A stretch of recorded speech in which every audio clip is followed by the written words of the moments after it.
Dia tidak tahu bahwa itu agak menyusahkan hidup saya. Kenalan karo wong kan jadinya kenalan karo burung hantu.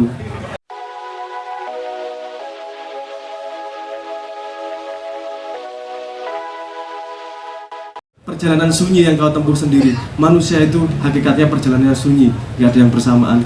Entah itu manusia, entah itu embun pagi yang bersahaja, entah itu angin yang berhembus mesra, itu sebenarnya semua sentuhan Tuhan.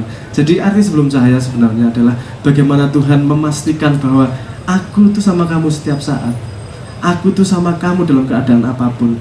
Kita dari awal tidak ingin tahu bahwa itu ada hubungannya dengan Cak Nun. Nek ngerti anaknya Cak Nun, iku nek api, engko diomongke api anake Cak Nun. Nek elek, iya anake Cak Nun elek itu. Wis yo sabrang, sabrang, sabrang, burung hantu, patuk ngobrol sama Cak Nun, ngono dipercaya, nek aku diragukan, wis. Kalau Anda lihat, kebanyakan yang keluar, hampir 100% yang keluar dari label pasti ganti nama, kayak melalui keributan, kayak karena posisinya adalah bercerai. Di sini kita posisinya ganti komposisi. Itu seperti jawaban bapak saya kepada saya ketika saya menuntut waktu kecil. Kenapa sih harus cerai, bapak sama ibu? Apa nggak ada solusi lain? Jawaban bapakku, yo asuh aku. Aku kaya, sudah kon ya. Oh enggak, saya tuh nggak cerai sama ibumu. Ibumu itu dulu istrinya bapak, sekarang jadi adiknya bapak. Kalau adiknya itu lebih dekat atau lebih jauh sama istrinya? Ya lebih dekat. Berarti kita lebih menjadi keluarga yang dekat. Bukan menjauh, kita mendekat. Oh, anaknya, aku urung iso ngeyel pas kuwi. Oh iya aku bapak. Gitu dulu waktu masih di musika itu, kalau kita tinggal di mesnya musika, misalnya acara di TV yang pagi-pagi itu, sing saiki masak-masak kuwi jam 7, itu kita berangkatnya jam 4 loh. Gitu. Muadzin gue kalau isuk tanggung karo aku. Kita sama sekali tidak punya pikiran untuk tinggal di Jakarta, walaupun keuntungannya sangat banyak menurut profesi kita. Bubarke tidak apa-apa gitu, tapi kan kita ada gitu. Masalah kita kan tidak hidup menurut pandangan orang lain, Mas. Oke. Saya bisa menjelaskan nanti sebelum saya. Sifatnya sedikit, jumlahnya sedikit dan sifatnya galih. Kalau hakikatnya satu, dia akan menjadi ulin nuha yang sangat banyak. Ilmu dalam nalar ulun yang sangat banyak dan akan manifestasi menjadi ulil absor yang amat sangat banyak. Sedekah misalnya, memberi duit, memberi sedekah waktu, memberi omah, ngisi kenceleng, itu semua dalam sudut pandang ulil absor kan hal yang berbeda-beda itu. Banyak banget caranya untuk memberi. Kalau ulil nuha ngelihatnya dia sebagai sebuah hubungan sebab akibat, dari orang yang punya memberi kepada orang yang tidak punya, dari orang yang ikhlas ingin membantu, ingin memberi kepada orang yang lain, itu ulil nuhanya. Tapi kalau dari ulil albabnya kan sangat sederhana, bahwa dua manusia hakikatnya dua entitas, dua makhluk itu harus saling membantu dalam hal apapun. Yang memberi karena merasa punya duit, yang diberi memberi kesempatan kepada yang memberi untuk memberi, paham nggak? Pada itu sama-sama sedekah itu sebenarnya. Jadi sing ngei yo duit ngei, tapi yang diberi itu memberi kesempatan kepada yang mau pengen sedekah untuk memberi bersedekahnya. Itu sama-sama. Jadi itu adalah hal yang seimbang, galihnya sama, hakikatnya sama. Nah, kalau ada yang menerjemahkan cerita tentang bapak, yo bener, nggak salah, karena itu manifestasi dari sudut pandang ilmu ulil absor. Ada yang ngomong juga bahwa oh enggak, itu cerita tentang Kanjeng Nabi. Itu cerita tentang Kanjeng Nabi di mana ada paus 3 bulan tidak menerima wahyu dan ragu pada dirinya, tenan ora ta aku Nabi kok tidak ada informasi datang 3 bulan. Itu saya sendiri ketika menulis tidak mengumpulkan informasi itu. Yang saya kumpulkan adalah rosone seperti apa dari sebuah, karena saya biasanya lagu jadi komposisi jadi, terus saya ngambil jiko rosone, ini galih rosonya di mana, dan saya kemudian menuliskan di situ. Nah, saya baru tahu tentang cerita Kanjeng Nabi, 3 bulan di Sapeh, di Jeddah, di Sapeh Wahyu waktu itu, dan mengalami kegalauannya dan akhirnya turun ayat yang kamu jangan khawatir. Itu kan persis seperti isinya sebelum cahaya. Saya ketika mendengar itu ceritanya ketika di Gambang Syafaat itu saya mendengarkan ayat itu dan ini kok podo ya nganune rasane karo sebelum cahaya. Saya waktu itu juga belum tahu. Saya mengerti kunci gandolan rasane kok podo ya. Ketika saya cerita, pengen tahu cerita belakangnya, ternyata ceritanya hampir sama. Itu sebenarnya ketika saya menulis itu hakikatnya begini. Setiap manusia itu sendiri dengan dirinya sendiri, tidak ada yang bersamaan. Dan perjalanan yang dia lakukan adalah sunyi sebenarnya. Yang dia bisa gantolkan hanyalah pengetahuan dirinya, asumsinya terhadap Tuhannya, dan Tuhan yang menyentuhnya. Dia sadar nggak tentang sentuhan Tuhannya. Jadi itu yang ngomong subjeknya itu, bayangkan yang ngomong adalah Tuhan, menyapa semua umat manusia. Ku teringat hati yang bertabur mimpi. Kamu itu lahir penuh cita-cita, penuh mimpi, wahai manusia, wahai Bapak, wahai Kanjeng Nabi, wahai semua punya cita-cita dan punya taburan mimpinya. Ku teringat hati yang bertabur mimpi, kemana kau pergi cinta? Karena dia sedang sedih, karena dia sedang kehilangan jalan. Dia tidak tahu harus kemana. Perjalanan sunyi yang kau tempuh sendiri. Manusia itu hakikatnya perjalanannya sunyi, tidak ada yang bersamaan. Ketika bersamaan itu bukan perjalanan yang bersama-sama, tapi kita bergandengan tangan untuk saling menyentuhkan. Jadi, aku gandengan karo Patuk misalnya, saya merasakan sentuhan Tuhan lewat tangannya Patuk, dan Patuk merasakan sentuhan Tuhan lewat tangan saya. Jadi perjalanannya itu sendiri hakikatnya, tapi dia menemukan sentuhan Tuhan dengan siapapun yang dia yang dia alami. Entah itu manusia, entah itu embun pagi yang bersahaja, entah itu angin yang berhembus mesra, itu sebenarnya semua sentuhan Tuhan. Jadi arti sebelum cahaya sebenarnya adalah bagaimana Tuhan memastikan bahwa aku tuh sama kamu setiap saat. Aku tuh sama kamu dalam keadaan apapun. Kalau kamu merasa aku meninggalkanmu, itu kamu yang tidak mau membuka matamu, kamu tidak mau membuka telingamu, kamu tidak mau merasakan hatimu yang bergetar ketika berdekatan denganku. Jadi sebelum cahaya adalah manusia yang hidup di tengah cahaya, tapi belum membuka mata hatinya untuk bisa melihat cahaya yang selalu memendari dirinya. Sebelum cahaya. Sudah Mas Ali. Ya, mungkin Mas Tri mau dilanjut. Sama sih sebenarnya, dari Mas Fahmi yang sudah ngawali tadi ya, peran atau kotak itu yang mana yang diambil Leto dalam hal ini, Maya keseluruhan, artinya positioning mana yang coba digali lebih dalam, karena kita tahu Leto sekarang beberapa kali melakukan musik edukasi ya, mungkin dari 2 tahun lalu kali ya Mas, 2 tahun yang lalu, artinya 4 tahun yang lalu, artinya itu kan satu lahan yang dikerjakan teman-teman Leto untuk menyampaikan nilai-nilai yang mungkin dipetik dari Maya. Mungkin bisa di-sharing pengalaman musik edukasinya Mas. Saya nyamber sedikit ya, tadi kenapa memang dari awal kita Cak Nun sangat menjaga diri dengan bersentuhan, mengotori dalam tanda petik, karena yang paling berharga itu bukan karyanya, yang paling berharga itu perjalanannya. Jadi Cak Nun itu sangat menjaga diri, tidak bertanya kalau nggak diupdate sampai segitunya. Kan ngendi arek-arek iki jane wis dealing sama label atau belum, gitu nggak tahu. Albumnya jadi pun nggak mau diberi, harus beli sendiri karena pengalamannya pengen punya jarak yang objektif seperti itu. Kita dari awal tidak pengen tahu bahwa itu ada hubungannya dengan Cak Nun, karena kita ngerti sak durunge winarah Mas. Jadi gayane cangkeme. Karena ngene Mas, nek ngerti anake Cak Nun, iku nek apik, engko diomongke apik anake Cak Nun. Nek elek, iya anake Cak Nun elek itu. Jadi kalau bagus wajar, kalau buruk itu kebangetan dan buruk-buruknya CN bareng. Kita kan nggak mau jadi boroknya CN yang memberatkan CN.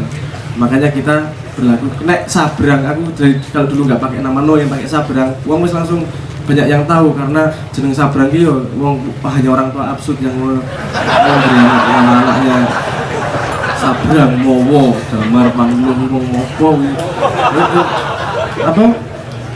Dia tidak tahu bahwa itu agak menyusahkan hidup saya, kenalan karo wong kan jadinya kenalan karo burung hantu. Kalau di luar negeri, musuhnya Sabrang, Sabrang, burung hantu,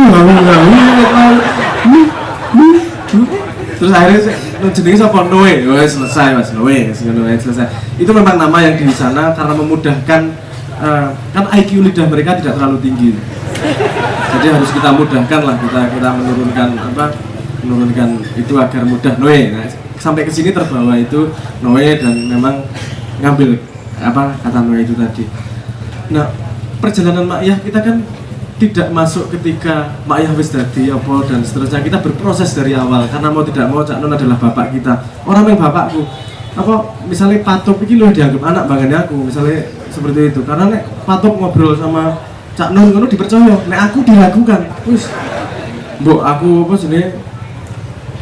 cerita bar ketemu Nabi Nuh iki gaple bareng mesti diragukan. Arep apa wae diragukan aku. Memang begitu fungsi bapak yang baik itu. Meragukan anaknya. Nek anaknya kuat, untung nek aku kuat, nek ora kuat gendeng mesti.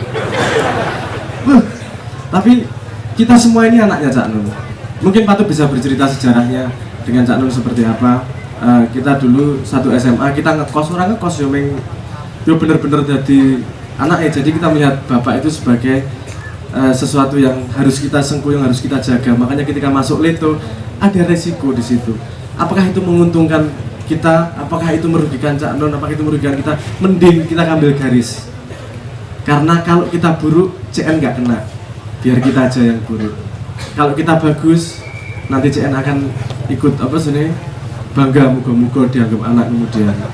Itu perjuangan seorang anak yang anaknya Cak Nun. Ngerasa kayak abote ngasih mlebu IGD gitu dari Cak Nun. Tapi jadi positioning Leto di situ adalah memang pengen yang kuyung CN dan Makyah. Di Makyah sendiri Leto jadi bahan, saya sendiri tetap dari kecil jadi teman diskusinya CN. Bukan aku ampuh, karena CN butuh sudut pandang yang polos saat itu ketika anak kecil. Anak kecil kan tidak bohong. Nek ngomong ya sak kenane, ceplok-ceplok. Elek yang ngomong elek, apik yang ngomong elek, apik yang ngomong apik, elek yang ngomong elek. Dan saya sama Cak Nun itu berprosesnya dari kecil ya sekarang anaknya ya. Tapi saya kecil di Lampung, baru ketemu dengan ayah itu umur 5 tahun, sekitar 5 tahun, 6 tahun. Dari kecil sampai 4 tahun bareng sama ayah, setelah itu nggak ketemu hampir berapa tahun, sampai umur 5 tahun, 6 tahun, ketemunya setahun sekali. Dan ketika setahun sekali itu harus efektif bagaimana berkomunikasi dan tumbuhnya seperti apa. Nah itu sepanjang SMP, setahun sekali paling ketemu. Saya baru boleh ke Jogja dan liburan bersama ayah itu SMP, sebelum itu saya nggak boleh. Bapak yang datang ke Lampung, yus nggak boleh, biasalah ada drama-drama seperti itu, ya murid. Terus dalam proses itu saya mengalami makyah, kunci-kunci makyah itu lahirnya dari mana, berangkatnya dari mana. Jadi kalau apakah Leto sangat berhubungan dengan makyah, pasti, tapi bukan karena pilihan positioning kita berhubungan dengan makyah, karena kita tidak mungkin tercerabut dari akar kita. Kita tidak mungkin tercerabut dari proses kita, bahwa kemudian Leto manggung nengkene apa dan seterusnya itu adalah konsekuensi logis saja dari seserabungan gitu tuh. Kan Leto gelem manggung nengkene nek profesional kuat bayar murah mungkin. Ini artis nasional loh ya.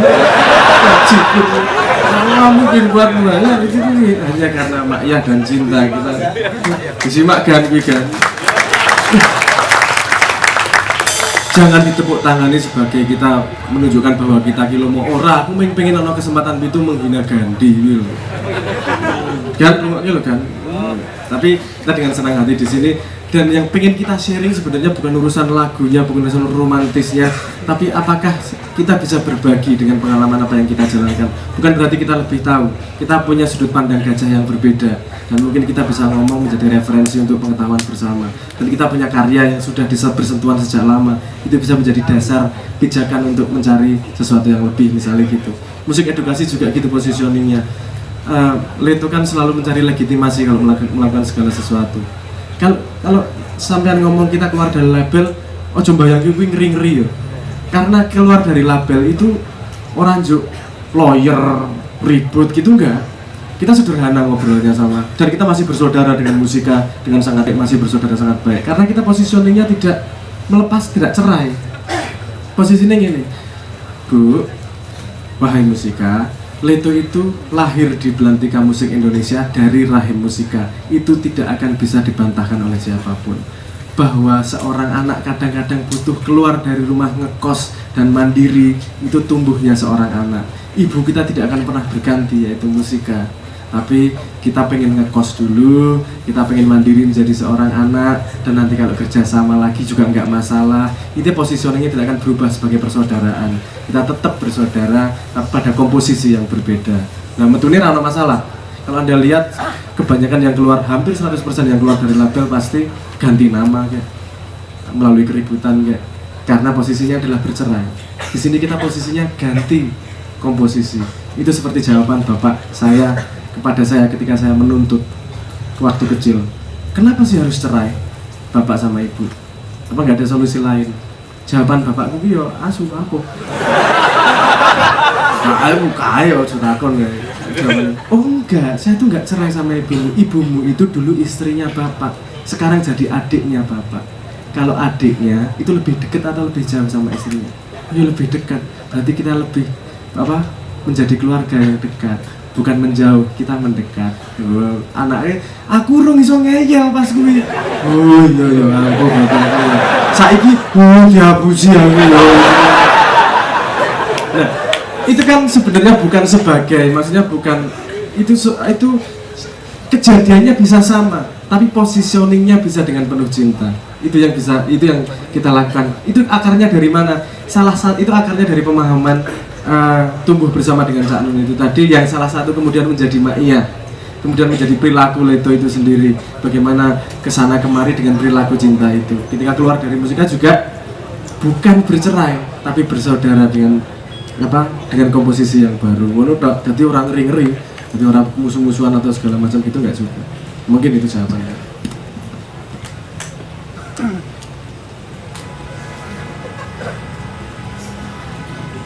Cek, saya mau nanya sama Mas Fatuk lah ini. Ya kan, masuk Mas Abrang terus dari tadi yang ngomong kan, nanti geser ke Mas Ari, Mas Kornel, ya kan. Ini Mas Dedot ngopo ngumpet nang gure. Ya. Gini Mas Fatuk, beberapa waktu yang lalu itu kan ada satu konten di canun.com, Leto tidak vakum bukan cleaner kalau nggak salah, ya kan. Judulnya menggelitik. Cuman saya pengen tahu, kan tidak vakum, ya kan. Nah, selama asumsi kevakuman itu, ya kan, Leto sebenarnya ngapain aja? Nggak mungkin dong Leto nggak bikin lagu-lagu baru, misalkan, ya kan. Toh nyatanya keluar single, itu baru satu. 2 tahun yang lalu tuh juga ada lagu baru yang dibawakan di sini, waktu itu bulan Ramadan juga, 2 tahun yang lalu kalau teman-teman di sini ingat. Nah, pengen tahu aja sih, kan katanya tidak vakum. Nah, selama tidak vakum itu Leto menghasilkan apa aja?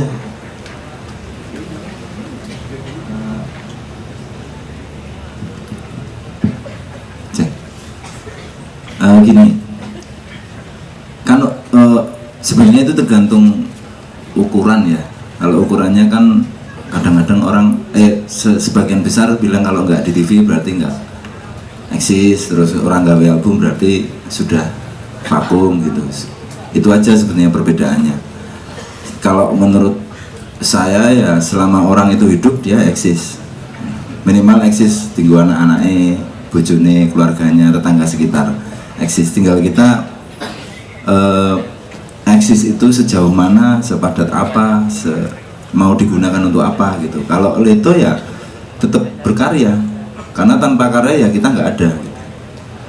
Itu kita terus membuat lagu, terus riset sound kalau secara teknis seperti itu, terus off air juga. Terus memang di TV tidak, karena kita tinggal di Jogja ya, di Jogja, Jakarta, Jogja ya waduh ya. Kalau kita suruh tinggal di sini 3 hari wes stroke stadium telu ya. Aduh ya. Dengan macetnya, dengan segala macam gitu. Dulu waktu masih di musika itu kalau kita tinggal di mesnya musika, misalnya acara di TV yang pagi-pagi itu sing saiki masak-masak kuwi jam 7 itu kita berangkatnya jam 4 loh gitu. Muadzin gue kalau isuk tangine karo aku tenang wih jam 4 ya. Itu acaranya Pak Neng di Serpongnya ada apa tidak? Ada ya, tuh berangkat jam 4. Terus kalau kita promo radio sehari itu cuma dapat 3 tuan yang dalan mas gitu. Jadi kita sama sekali tidak punya pikiran untuk tinggal di Jakarta walaupun keuntungannya sangat banyak menurut profesi kita gitu ya. Di sini akses apa TV dekat, radio dekat, terus ya semua akses lebih lebih mendukung karir kita lah kalau disebut karir gitu. Tapi kita tetap memutuskan wis ning Jogja wae lah gitu.